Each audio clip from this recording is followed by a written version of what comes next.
Meu nome é Raquel Bittar e eu apresento o podcast Gestão Empresarial, onde abordo temas e livros interessantes na área de administração.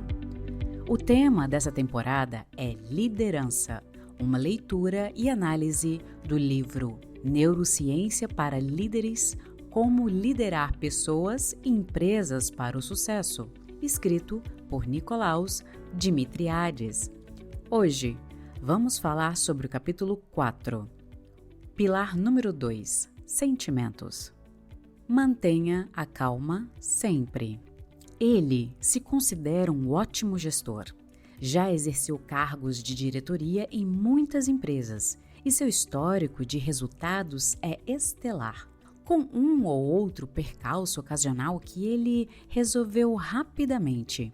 Sempre foi muito cuidadoso ao pesar as opções antes de tomar uma decisão. Sua situação profissional e sua reputação entre seus pares são fenomenais. Ele alcançou tudo isso seguindo uma regra simples: mantenha calma sempre. Não importa o quanto a situação seja crítica. Seu lema é: a administração lida apenas com números. Não há espaço para emoções. Ele acredita que as emoções, boas ou más, podem influenciar o processo de tomada de decisão e alterar o que deveria ser um resultado claro e lógico.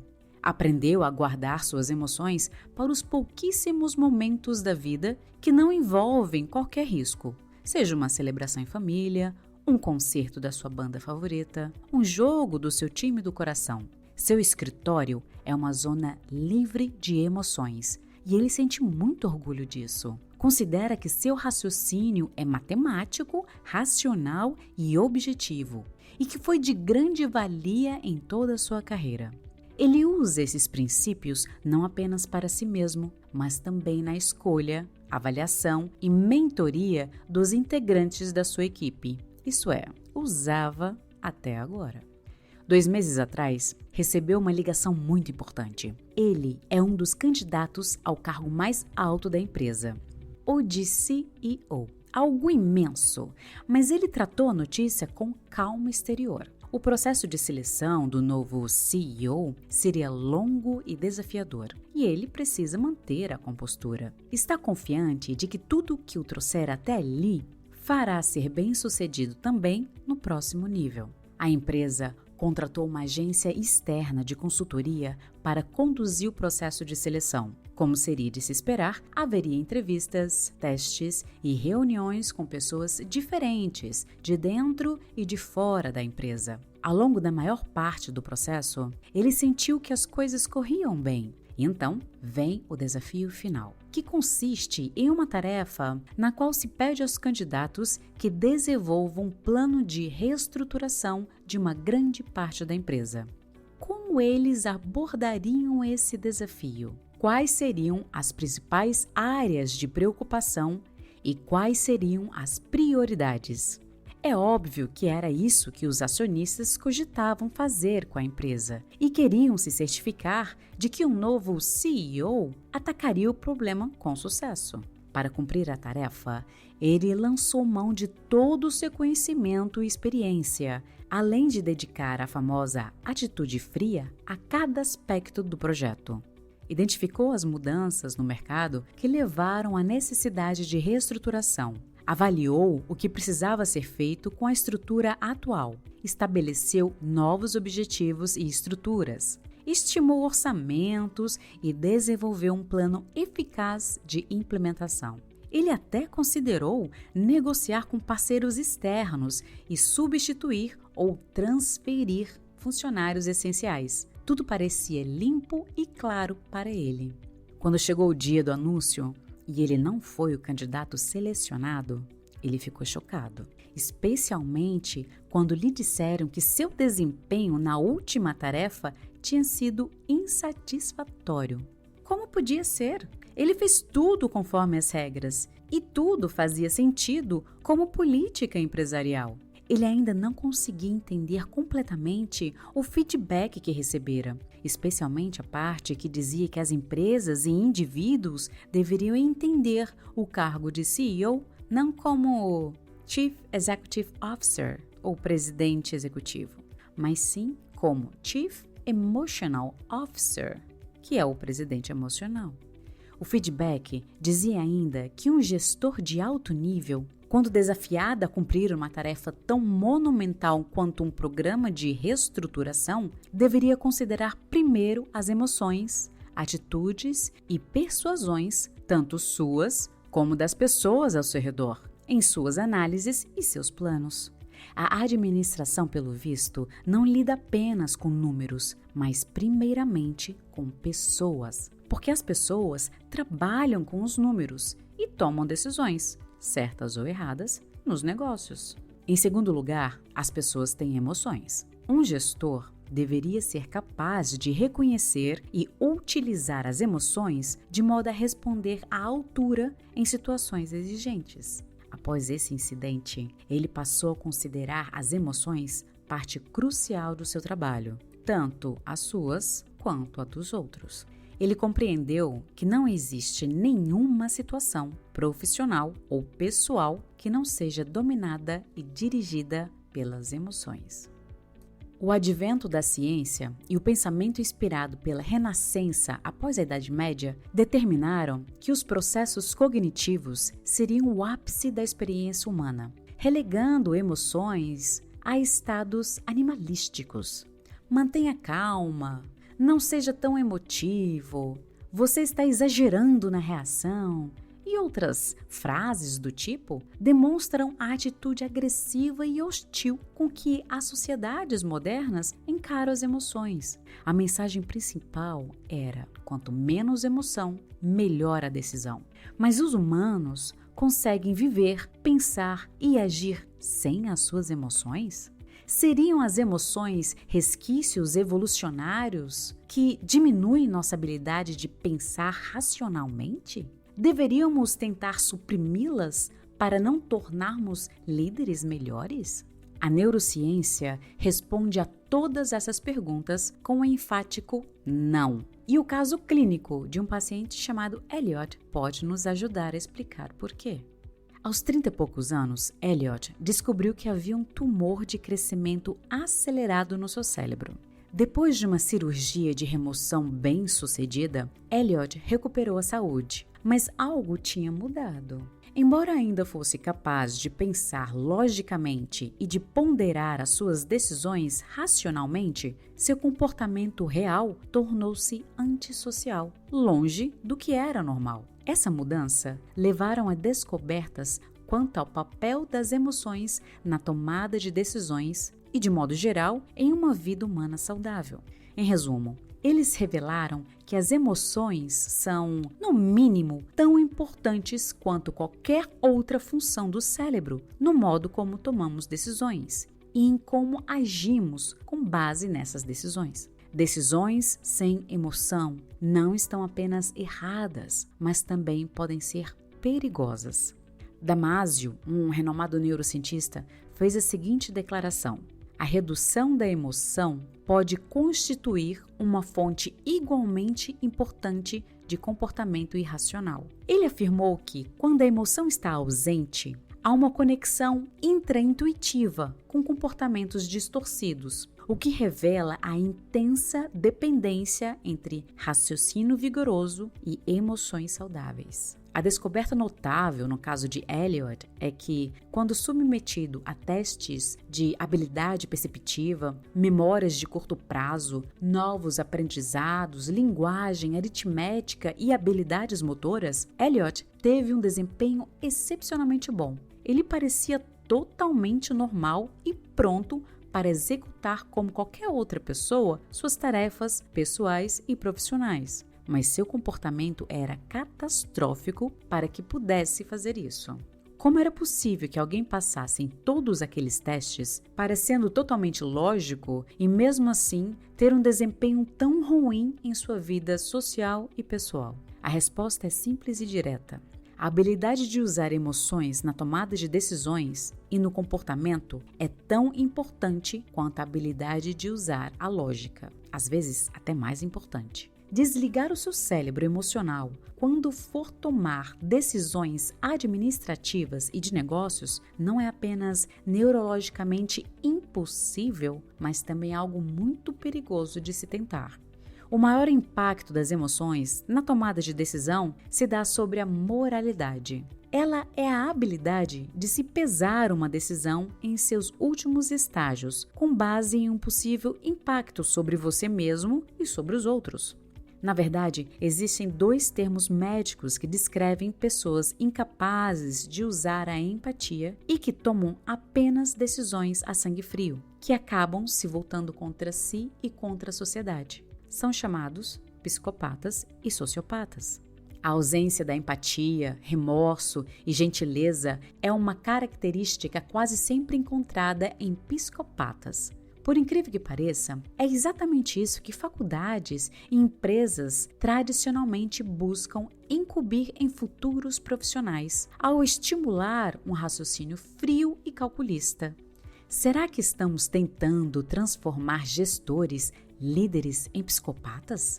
De acordo com os cientistas, se você quiser identificar um psicopata, há algumas características que podem denunciá-los, como necessidade constante de validação e reconhecimento da parte de terceiros, egocentrismo exacerbado, nível elevado de achar que tem direito às coisas, incapacidade de sentir remorsos e culpa e um desejo constante de vingança. Líderes modernos precisam se distanciar dessa mentalidade e conscientizar-se da realidade baseada na neurociência, acerca do que nos torna grandes na empresa e na vida. A moralidade é uma emoção complexa. Ela pode girar em torno da compaixão, mas também da justiça e do respeito. Além disso, pode se basear em manter suas promessas e em não mentir. As emoções morais nos seres humanos são multifacetadas e dinâmicas e evoluíram sobre 2 premissas. Nós é mais vantajoso do que eu. E eu não sou mais especial do que meus pares. Ambos são componentes essenciais no sucesso coletivo nas empresas. No outro extremo, a maldade verdadeira pode ser vista mais como uma disfunção do cérebro do que como um estado de neurônios sadios.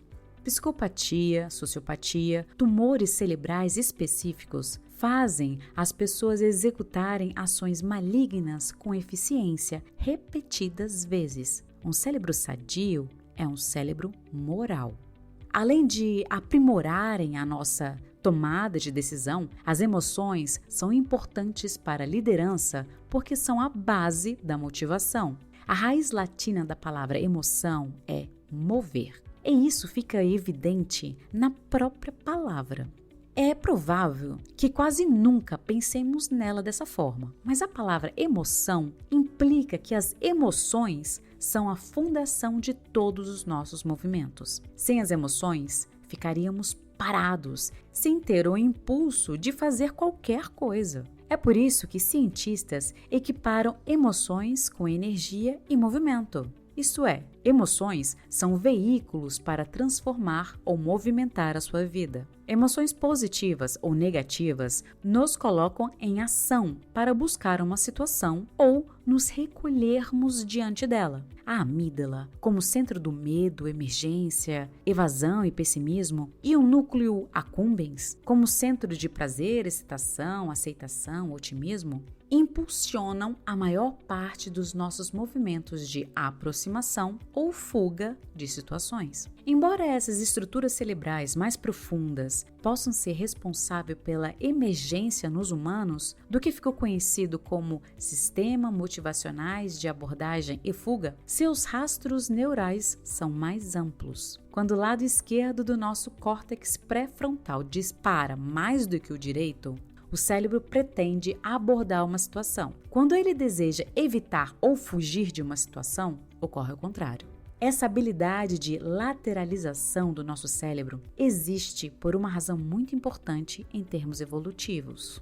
Presume-se que esses efeitos de lateralidade tenham evoluído para aumentar a capacidade neural de um organismo e sua eficiência de processamento. Esses padrões de lateralidade evitar a iniciação simultânea de duas reações antagônicas por meio de conexões inibidores entre os hemisférios. Ou seja, a lateralização cerebral impediria que um organismo iniciasse simultaneamente uma reação de abordagem e outra de fuga. Líderes precisam estar familiarizados com o modo como esses sistemas afetam tanto o seu próprio comportamento como o comportamento de terceiros, caso desejem alcançar as decisões de nível mais elevado. Isso é particularmente importante porque a intencionalidade do cérebro, ou seja, a decisão do cérebro de dar ou não seu apoio a determinada situação, formará a base dos pensamentos e ações das pessoas em relação a essa situação. A motivação, intencionalidade cerebral de abordagem está associada a emoções positivas, enquanto a motivação, intencionalidade de fuga está associada a emoções negativas, sendo a raiva a única emoção que descobriu-se faz parte dos dois sistemas. As emoções dominam o nosso cérebro. Elas são usualmente classificadas em 3 categorias. Primeira, as emoções fugazes que sentimos em qualquer momento. Segundo, os traços de personalidade, que são as emoções com uma presença de longo prazo. E terceira, o estado de espírito, que se situam em algum ponto entre o primeiro e o segundo grupo. Falando neurologicamente, o conceito de estilo emocional está mais próximo de compreender como a programação do nosso cérebro afeta nossas decisões e nosso comportamento por meio das emoções. E, portanto, é o melhor ponto de partida para a nossa jornada emocional. Estilo emocional. A psicologia lida com as emoções há muito tempo, mas não tinha a habilidade de olhar dentro do cérebro para ver exatamente o que estava acontecendo. O surgimento da neurociência e a tecnologia nos permite examinar o interior do cérebro, e pesquisas revelam a base neurológica das predisposições emocionais, envolvendo uma categorização daquilo que se chama de estilos emocionais. Uma forma consistente de reagir às experiências pelas quais passamos em nossas vidas. Ele é governado por circuitos cerebrais específicos e identificáveis e pode ser medido usando métodos laboratoriais objetivos. Como os estilos emocionais são muito mais próximos dos sistemas cerebrais subjacentes do que do estado emocional ou traço de personalidade, eles podem ser considerados os átomos das nossas vidas emocionais, seus blocos fundamentais. Os estilos emocionais marcam caminhos neurais específicos que vão além das explanações e discussões rudimentares sobre as emoções, ouvidas com tanta frequência em nossa vida cotidiana, seja ela dentro ou fora das organizações. Com base em observações científicas rigorosas e de longo prazo, foi estabelecido 6 estilos emocionais. Cada estilo é um contínuo entre 2 extremos. Acreditamos que seja vital aos gestores compreender esses estilos para que possam dirigir melhor os seus próprios comportamentos. Apresento a seguir uma explicação de cada estilo e sua relação com a liderança. Estilo 1. Resiliência. Este estilo envolve, em um extremo, recuperação rápida das adversidades e no outro, recuperação lenta. Ele determina o modo como respondemos emocionalmente a um evento negativo. Se você não consegue se recuperar facilmente de um contratempo e remoe emoções negativas com frequência, então está mais próximo do extremo de recuperação lenta. Se sua habilidade de funcionar adequadamente segue imperturbada e você combate as adversidades rapidamente, então está mais próximo do extremo de recuperação rápida. Tendo em mente o dinamismo crescente das organizações modernas e as abordagens das pequenas apostas, discutidas no capítulo 3, os líderes precisam superar rapidamente decepções e considerar novas alternativas quase todos os dias, usando altos níveis de energia. A resiliência é, de fato, uma característica crucial da liderança, que permite aos líderes encontrar a força interna para liderar a si mesmos e as suas equipes com confiança e persuasão para novas vitórias. Recomendamos que nossos alunos ajam o mais rapidamente possível quando se depara com um contratempo, procurando as lições aprendidas, novas alternativas e razões para serem ativos. Estilo 2. Perspectiva. Este é o popular pessimismo-otimismo. Assim como ocorre com o sistema duplo do cérebro nublado e ensolarado, essa perspectiva diz respeito ao modo como vemos os eventos cotidianos e até que ponto conseguimos sustentar as emoções positivas. Temos a tendência de buscar pelo lado negativo das situações ou estamos sempre olhando para o lado bom da vida? Quanto mais sinais forem do córtex pré-frontal para o núcleo accumbens, levando-o a aumentar a sua atividade, mais você estará no extremo positivo. Nosso centro de prazer opera sobre a ação da dopamina e de opiáceos, e essas duas substâncias são responsáveis por diferentes tipos de reações prazerosas. A dopamina está associada com a antecipação do prazer e os opiáceos com o prazer em si. Isso quer dizer que líderes precisam administrar de forma diferentes esses dois estados positivos. A sensação de excitação advinda da antecipação de um resultado, um evento ou uma reunião, não se baseia nas mesmas substâncias químicas responsáveis pela sensação de excitação que ocorre quando realizamos algo de fato. Uma perspectiva positiva está associada a maiores níveis de motivação. Ajudamos as pessoas a se moverem na direção de uma perspectiva mais positiva, baseada em opiáceos, ampliando as emoções antecipatórias e de realização. Trabalhar em uma apresentação em um excelente clima de trabalho e elevar o moral auxiliando todos a se concentrarem no resultado positivo pode criar um clima favorável ao acúmulo de dopamina. Cumprimentar as pessoas por seus esforços, exaltar os seus sucessos e oferecer uma compensação apropriada aos indivíduos e à equipe são ações que favorecem o surgimento de uma sensação de recompensa recheada de opiáceos. Estilo 3. Intuição social.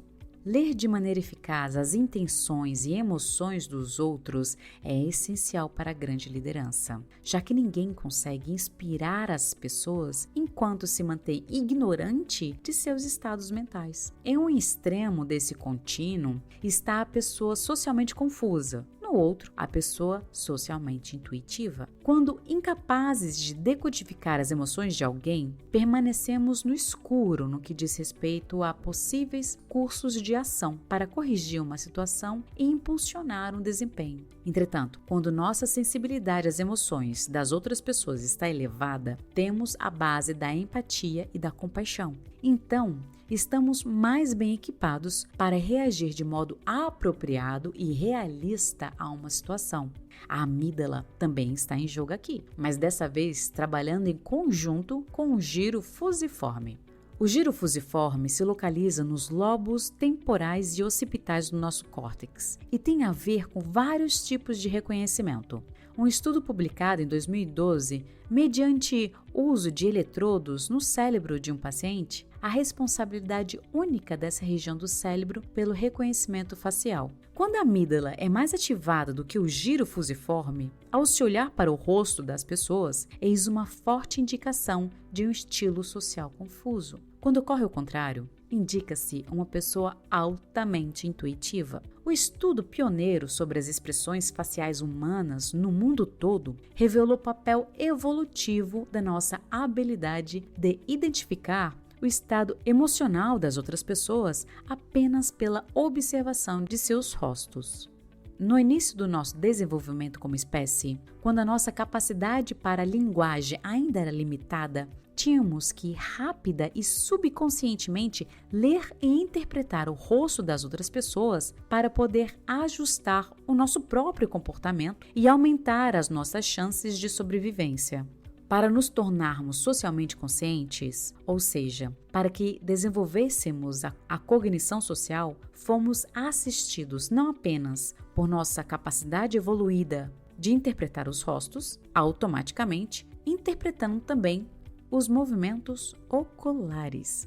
Os humanos possuem, de uma forma única, uma grande parte branca visível nos olhos, que torna possível a comunicação social por meio da atenção e da sinalização contínua da direção do nosso olhar. A parte branca dos nossos olhos facilita acompanhar por onde a parte preta está olhando e assim inferir as intenções da pessoa. Descobriu-se que essa hipótese do olho colaborativo, como é conhecida, funciona bem tanto em crianças quanto em adultos, provando que a intuição social bem-sucedida pressupõe uma leitura correta dos olhares dos outros. A habilidade inata de ler rostos e olhos não desapareceu por causa das nossas habilidades linguísticas mais avançadas, mas também não é igual em todas as pessoas.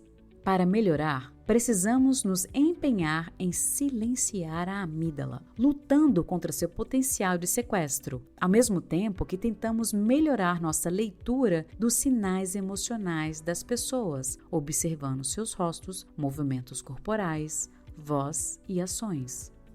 Estilo 4. Autoconsciência.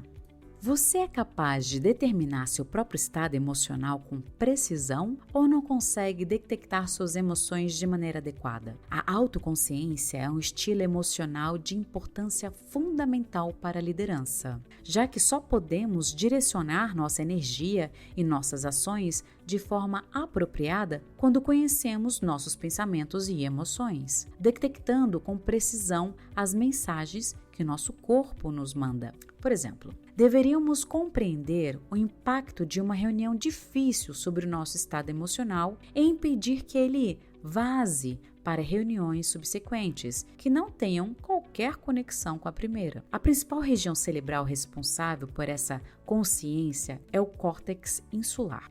Essa região cerebral é relacionada à consciência e vem sendo cada vez mais considerada o centro do nosso eu consciente ou do eu consciente subjetivo. Isso porque o córtex insular contém um mapa dos órgãos cerebrais, recebendo e enviando sinais para eles. Quanto mais alta a atividade do córtex insular, melhor é a autoconsciência. A famosa frase "conhece-te a ti mesmo" é a essência da autoconsciência. Em um extremo, nossa habilidade para a introspecção é muito fraca, cortando a conexão entre nosso eu interior e nosso eu consciente. No outro, podemos ser muito sensíveis a nossas mudanças e sinais internos. Na neurociência efetiva, essa introspecção é chamada de interocepção e se refere à nossa capacidade de identificar e rastrear os sinais corporais internos.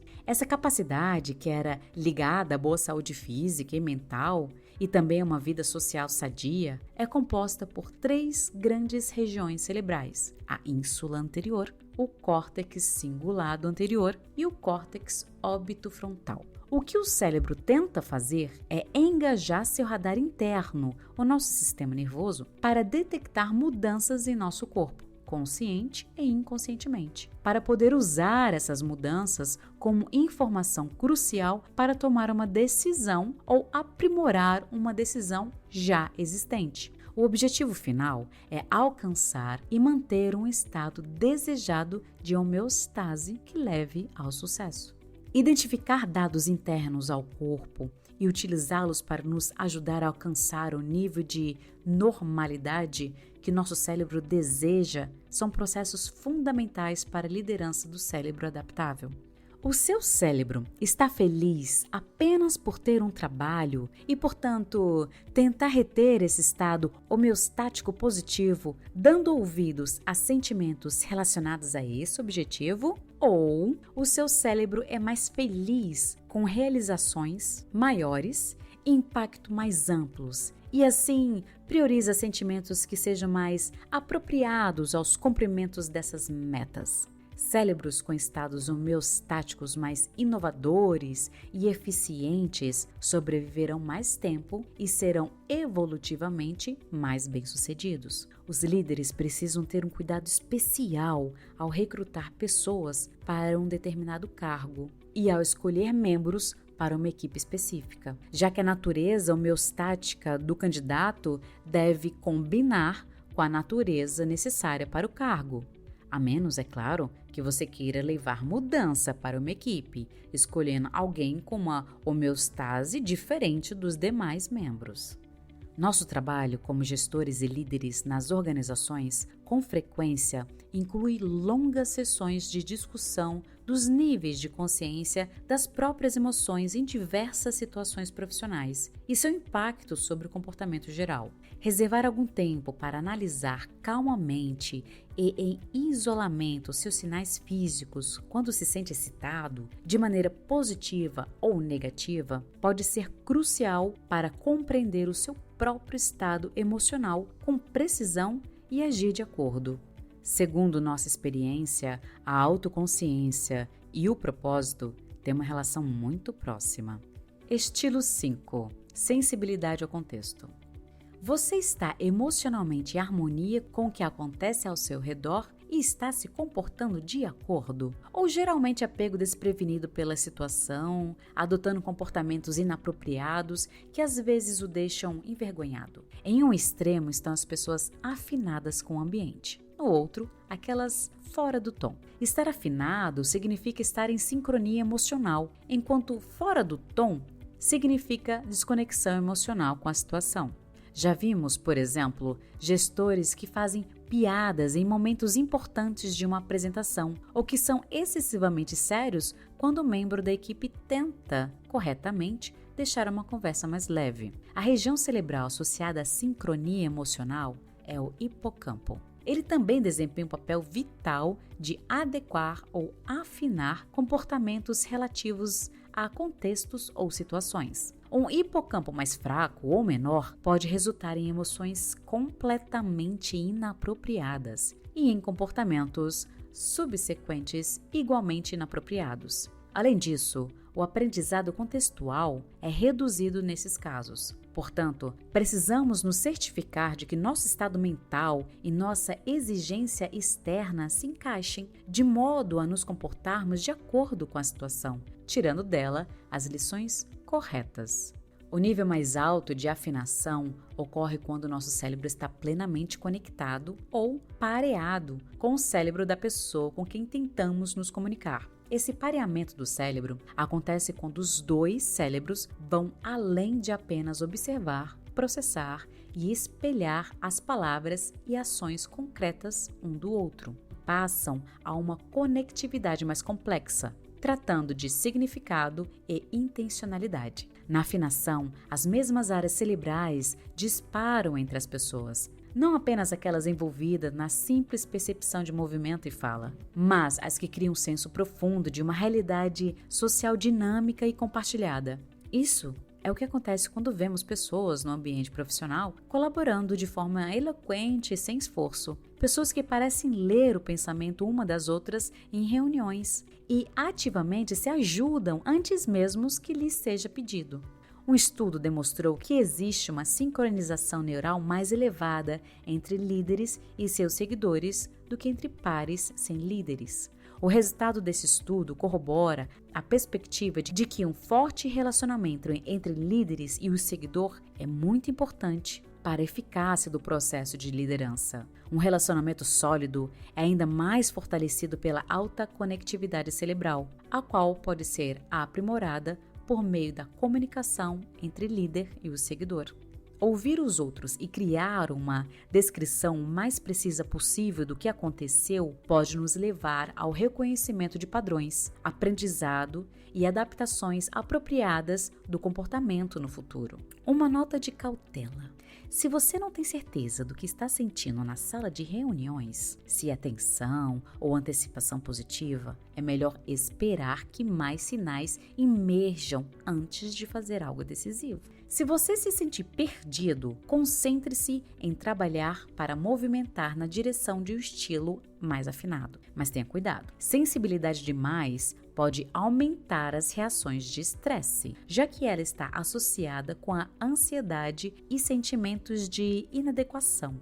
Embora a sensibilidade ao contexto em nosso cérebro seja valiosíssima do ponto de vista evolutivo para aprendermos a lidar de maneira eficaz com os ambientes em que nos encontramos, ela segue uma curva em U em relação ao estresse. Ou seja, a baixa sensibilidade gera alto estresse, assim como a alta sensibilidade gera um baixo estresse. Ser um pouco desconectado ou não plenamente conectado é uma grande vantagem para líderes em nosso ambiente empresarial imprevisível e estressante. Até que ponto vai essa desconexão? É algo que cada líder precisa determinar individualmente, tendo como base tanto a sua própria experiência e personalidade quanto a situação em si.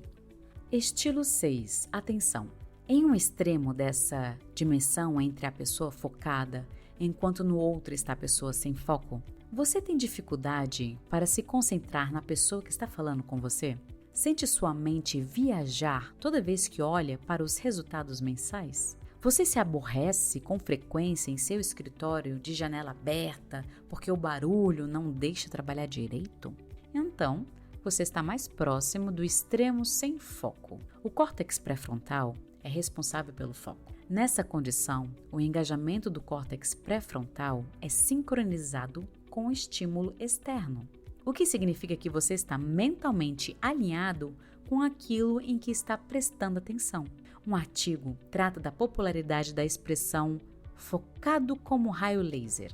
Menções sobre ter o foco de um raio laser na execução, em novos produtos e oportunidades de mercado aparentemente viraram lugar comum nas comunicações de alto escalão. O significado é claro: distrações não serão toleradas. Entretanto, um excesso de foco nem sempre é uma vantagem. Um estudo revelou que pessoas criativas se beneficiam mais quando fazem intervalos do seu foco em um determinado problema e que esse intervalo permite que seus processos não conscientes assumam o controle e forneçam soluções perspicazes. Foco em excesso inibe a criatividade, mas pouco foco inibe o desempenho e a produtividade. Ao mesmo tempo, existem situações em que um foco extremo se faz necessário, como em certas negociações. Portanto, a intensidade do foco deve ser determinado caso a caso. Ter um propósito forte, conforme explicado no capítulo 1, e aplicar um método das pequenas apostas, explicados no capítulo 3, ainda deixa espaço aberto para uma abordagem mais caótica, complexa e aparentemente desfocada das questões de estabelecimento de metas e decisões. Deveríamos ser menos obcecados com o estabelecimento de metas claras e consistentes na vida e nos negócios. Em vez disso, deveríamos priorizar o sucesso surpreendente que vem da busca intuitiva de objetivos desequilibrados e desordenados que, no final, são alcançados com mais sucesso. Os custos ocultos de sempre buscar clareza e foco na tomada de decisão são mais altos do que podemos imaginar. A prática contínua é a chave para se passar de um extremo ao outro em todos os estilos mencionados, utilizando ao mesmo tempo algo a que nos referimos no capítulo 3, como neuroplasticidade, a habilidade de alterar os nossos caminhos neurais e assim trocar de posição nos estilos emocionais. Embora possa ser desafiador ir de um extremo a outro, movimentar-se por essa linha é possível e aconselhável. Já vimos isso acontecer tanto em nós mesmos quanto nas pessoas com quem trabalhamos. Fazer disso uma prática regular na sua agenda trará resultados muito mais positivos. De humor a sentimentos ótimos.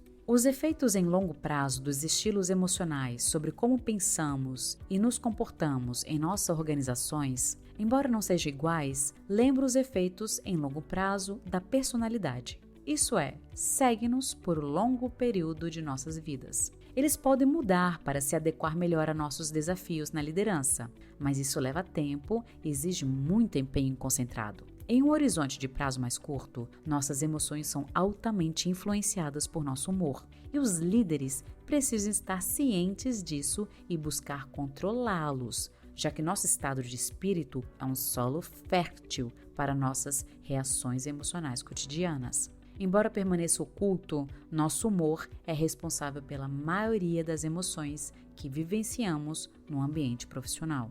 É o seu estado de espírito geral que vai determinar em grande parte os tipos de emoção que você expressará em dado momento. Portanto, ao se colocar no humor certo e evitar os humores contraproducentes, você pode buscar o conjunto certo de emoções em qualquer situação e usá-las para promover ainda mais sua habilidade de liderança.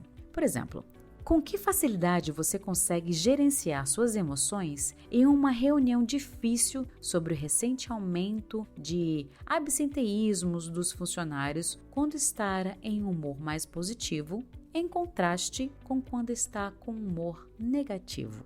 Conhecemos inúmeros gestores que nos confidenciaram o desejo de terem reagido de outra forma em uma situação estressante. Mas o mau humor geral reinando na empresa durante aqueles dias não permitiu que fizessem isso. Se eles soubessem como passar seu humor para o lado positivo, teriam lidado melhor com qualquer situação desafiadora. Isso porque, em uma longa lista de benefícios, nutrir um humor positivo é essencial para a concentração e a clareza de pensamentos, para gerenciar seu comportamento, para criar relações profundas e duradouras e para cultivar a flexibilidade e a perseverança na busca de objetivos e da satisfação com o trabalho. Em um estudo, pessoas que se encontram em um humor positivo têm desempenho melhor do que aquelas em humor negativo, ou mesmo neutro. Aquelas com humor positivo exibem flexibilidade cognitiva mais elevada e se saem muito melhor em tarefas que requeram uso pesado do córtex pré-frontal, nosso cérebro executivo, como a testagem de hipótese e a seleção de regras. Isso tem um efeito profundo sobre a administração, já que um humor positivo emerge como um pré-requisito, não apenas para os aspectos mais suaves do trabalho, como manter a equipe animada e a motivar os indivíduos, mas principalmente para utilizarmos melhor as nossas capacidades de processamento cognitivo. Ou, em outras palavras, para pensarmos melhor e criarmos soluções mais adequadas para problemas difíceis. Bom humor significa bom raciocínio. A famosa classificação de humores feita por Miller, usando duas variáveis para planejar um mapa do humor, isso é, energia em um eixo e bem-estar no outro. O primeiro eixo, vertical, tem alta energia no topo e baixa energia na base. O segundo eixo, horizontal, bem-estar negativo à esquerda e positivo à direita. A energia tem relação com o neurotransmissor dopamina, que trata de estação-animação. O bem-estar tem relação com o sistema de serotonina e endorfina, que lida com o sentimento positivo, com o bom funcionamento dos órgãos internos e com o alívio da dor. Os 4 quadrantes do mapa do humor e os sentimentos pertencentes a cada um deles são explicados adiante. Quadrante 1, ou humor foguete, quadrante de alta energia. Bem-estar positivo, líderes fortemente motivados, contentes e empolgados, que contagiam a todos com paixão e convicção, acelerados, com energia ilimitada e um grande sorriso no rosto. Líderes de humor foguete são a força invencível a guiar suas equipes. Esse humor raramente deixa a pessoa cansada, e quando isso acontece, ela se recupera com ideias ainda mais engenhosas e apoio emocional preciosos para os outros. Quadrante 2, ou humor guru. Quadrante de baixa energia, bem-estar positivo. Líderes calmos, contentes e satisfeitos, que criam condições para um trabalho reflexivo, um ambiente profissional pacífico e um senso de segurança. Líderes de humor guru são uma arma eficiente contra a loucura de determinada situação, pois criam a estabilidade necessária para chegar a decisões sábias, com altos efeitos em longo prazo. Quadrante 3, o humor desmotivador. Quadrante de baixa energia, bem-estar negativo, líderes física e mentalmente exauridos, com frequências tristes e até mesmo deprimidos, que não conseguem disfarçar seu tédio nem seus sentimentos negativos no trabalho. Líderes de humor desmotivador afetam negativamente todos ao seu redor, sugando a energia e difundindo o pessimismo.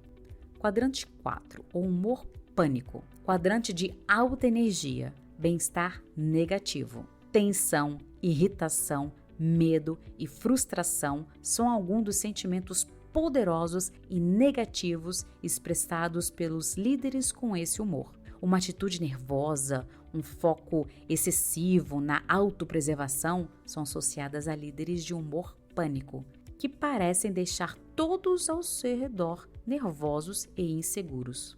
Um líder não precisa estar nos extremos para que seu humor seja considerado foguete, guru, desmotivador ou pânico. Mas as versões mais suavizadas capturam a essência de cada categoria. Manter-se do lado positivo e ir elevando o nível de energia é de importância fundamental. De fato, existe uma excitação emocional por causa de um desafio importante no futuro, como uma apresentação ou uma prova. As pessoas se saem muito melhor se interpretam esse humor como empolgação do que como ansiedade. As pessoas que tentam usar a antiga estratégia de se acalmar se saem mal. O modelo de Miller nos inspirou em um modelo mais antigo de categorização de emoções, conhecido como modelo circunplexo de afeto de Russell. Esse modelo é particularmente útil, já que trata com eficiência de muitos equívocos sobre as emoções. Por exemplo, o papel da amígdala no processamento de estímulos emocionais provou-se fugaz. Com os primeiros estudos de neuroimagens correlacionados à ativação da amígdala com reações de medo e outras reações negativas, mas subestimando o papel da amígdala em auxiliar emoções positivas. O modelo circunplexo sugere que a evidência da atividade da amígdala durante estímulos aversivos e apetitivos pode ser compreendida prontamente se a amígdala fizer parte do sistema de excitação. Paradigmas de neuroimagem, explorando estímulos olfativos e gustatórios, sustentam esse ponto de vista, demonstrando que a atividade da amígdala aumenta com a excitação, independente da valência positiva ou negativa associada com a experiência dos estímulos. Isso quer dizer que a amígdala não se associa exclusivamente à negatividade. Seu papel é mais complexo e interessante, uma vez que se descobriu que ela é ativada tanto em estados de excitação positiva quanto de excitação negativa. Na verdade, quando gerações mais velhas de professores e administradores pediam a seus alunos e funcionários que não fossem emotivos demais, eles queriam dizer que não deveriam sentir-se emocionalmente excitados. As emoções estão sempre presentes, mas seu nível de excitação, ou seja, sua natureza positiva ou negativa, mudam de acordo com a motivação e da intencionalidade do cérebro. Humores não são tão fixos quanto estilos emocionais e personalidades, mas podem se assentar por um longo tempo se não forem desafiados. Um estado de espírito constantemente negativo é um sinal da necessidade de mudança, e líderes devem considerar com frequência seu humor para garantir que estão dando a si mesmos a chance de experimentar a emoção certa no momento certo. A importância do humor no trabalho é sublinhada pelo fato de que nossas emoções não estão apenas dentro de nós, mas se derramam para aqueles ao nosso redor. O fenômeno das emoções que se espalham como um vírus de uma pessoa para outra é chamado de contágio emocional. Os primeiros estudos organizacionais e de psicologia reconheceram que as emoções e os humores se espalham entre os indivíduos, exercendo um impacto considerável sobre sua performance. Líderes realmente afetam as pessoas ao seu redor com as suas emoções. Estejam essas pessoas cientes desse processo ou não. O processo de contágio emocional inclui os mecanismos de imitação, sincronicidade, pareamento cerebral, experiência emocional compartilhada e feedback emocional consciente e inconsciente. As descobertas essenciais sobre o contágio emocional e a liderança são: 1. O contágio emocional influencia o desempenho da equipe. Líderes que irradiam um humor positivo capacitam as equipes a desempenhar suas tarefas mais depressa, com maior coordenação e a capacidade ampliada de solucionar os problemas criativamente. 2. Líderes que conseguem espalhar as suas emoções, especialmente as positivas, são percebidos como mais carismáticos pelas pessoas. Portanto, a eficácia da sua liderança aumenta. 3. O contágio emocional depende tanto da habilidade do líder de transferir emoções quanto da abertura das pessoas para recebê-las. 4. Os líderes podem ser bem-sucedidos em transmitir suas emoções a integrantes da equipe, mas os integrantes da equipe devem então fazer circular as mesmas emoções entre si. 5. O contágio emocional é um fenômeno de mão dupla. Isso significa que os líderes são mais bem-sucedidos em transmitir emoções quando eles mesmos são mais abertos a receber o contágio emocional de suas equipes. 6.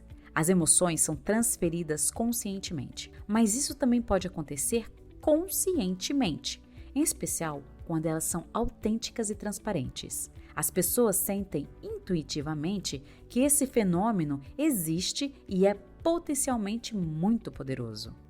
Adotar o humor certo ou estado emocional de longo prazo é crucial para os líderes, não só para seu desempenho pessoal, mas primariamente para o desempenho dos outros por meio do extraordinário processo do contágio emocional.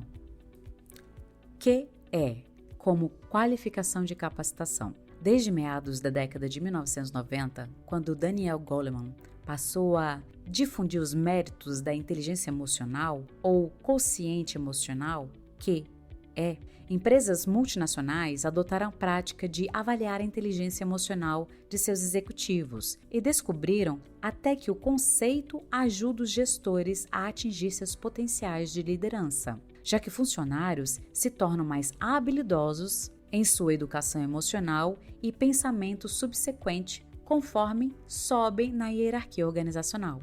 Para nós, o que foi e ainda é basilar para mudar a mentalidade ultrapassada presente na sociedade de que as emoções são inapropriadas e até destrutivas. Precisamos mudar nosso ponto de vista sobre as emoções. Temos que atribuir ao movimento do quociente emocional a onda de mudança nas organizações do mundo todo, que passaram a aceitar que as emoções são uma realidade que precisa ser incorporada nas mentalidades e nos processos. Goleman sugere um modelo de inteligência emocional que consiste em 4 grupos principais. Grupo 1, autoconsciência ou consciência interna. Trata da capacidade de reconhecer as próprias emoções e consiste em 1. Autoconsciência emocional. Reconhecer nossas emoções e seus efeitos. 2. Autoanálise precisa. Reconhecer nossos pontos fortes e limites. 3. Autoconfiança. Uma noção real do nosso próprio valor e de nossas capacidades. Grupo 2. Autogestão ou gestão interna. Trata da capacidade de mudar nossas próprias emoções e consiste em 1. Adaptabilidade. Flexibilidade ao lidar com situações de mudança ou obstáculos. 2. Autocontrole. Inibir emoções em nome das normas do grupo e da organização. 3. Otimismo. Uma visão positiva da vida. 4. Iniciativa. Viés positivos voltado para a ação. 5. Orientação para conquistas. Empenho para se sair melhor. E 6. Confiabilidade. Integridade ou coerência com seus valores, emoções e comportamentos. Grupo 3. Competência social ou consciência externa. Trata da capacidade de reconhecer emoções nos outros e consiste em 1. Empatia. Compreender os outros e desenvolver um interesse ativo por aquilo que lhes diz respeito. 2. Orientação para servir. Reconhecer as necessidades dos clientes e satisfazê-las. 3. Consciência organizacional. Detectar os relacionamentos políticos dentro da empresa. Grupo 4. gestão de relacionamentos ou gestão externa. Trata da capacidade de mudar emoções nos outros e consiste em 1. Liderança inspiradora. Inspirar e guiar grupos e pessoas. 2. Desenvolver o próximo. Ajudar os outros a melhorar a sua performance. 3. Catalisador de mudanças. Iniciar ou gerenciar mudanças. 4. Gestão de conflitos. Resolver divergências. 5. Influência. Conseguir fazer os outros concordarem com você. 6. Trabalho em equipe. Criar uma visão compartilhada e sinergia no trabalho em equipe. Colaborar com os outros, construir relacionamentos e redes. A autoconsciência interna está relacionada com maior satisfação no trabalho, mais autocontrole, melhores relacionamentos e mais felicidade, ao mesmo tempo que se relaciona negativamente com estresse e ansiedade. A autoconsciência externa está associada a mais empatia e a levar em consideração a perspectiva de terceiros, o que é ainda mais crítico hoje em dia. Para líderes, é de fundamental importância desenvolver os dois tipos de autoconsciência para poder cultivar relacionamentos melhores com seus seguidores. Resumindo, o consciente emocional ajuda os líderes a se tornarem mais conscientes e a gerenciar suas próprias emoções e a das outras pessoas. Isso começa dentro de nós mesmos e se espalha para as pessoas ao nosso redor. Empatia, escuta ativa e motivação intrínseca são apenas algumas das palavras-chave que o consciente emocional ajudou a trazer para as nossas vidas, e elas parecem ser elementos centrais na retórica da liderança. Elas também sugerem que um líder precisa estar com os nervos em ordem para liderar. Ter os nervos para liderar significa enfatizar as 3 dimensões emocionais a seguir. 1. Emoções como mecanismo de enfrentamento. Emoções podem nos ajudar na adaptação a circunstâncias em mutação. 2. Emoções como qualidades transitórias. As emoções preservam o que uma pessoa valoriza em circunstâncias diferentes. E 3. Emoções como um sistema de reações. As emoções apoiam a interpretação de situações. Em outras palavras, as emoções são elementos essenciais na liderança engajada. Segundo nossa vivência, o quociente emocional é uma verdadeira qualificação de capacitação, já que sem ele, o líder é incapaz de navegar e gerenciar de forma apropriada os seus estilos emocionais e humores, interna e externamente. Qualquer capacidade de inspirar, influenciar e emocionar os outros é minimizada e a pessoa logo se sentirá superada em seu trabalho e seu desempenho, terminando por se considerar excluída. O quociente emocional, pelo contrário, traz uma predisposição ideal para trabalhar com as emoções e uma alta probabilidade para o sucesso em longo prazo. É por essas razões que consideramos que o quociente emocional é uma competência emocional que pode ser cultivada e que, sem dúvida, pode ajudar os líderes não só a ampliar a sua eficácia,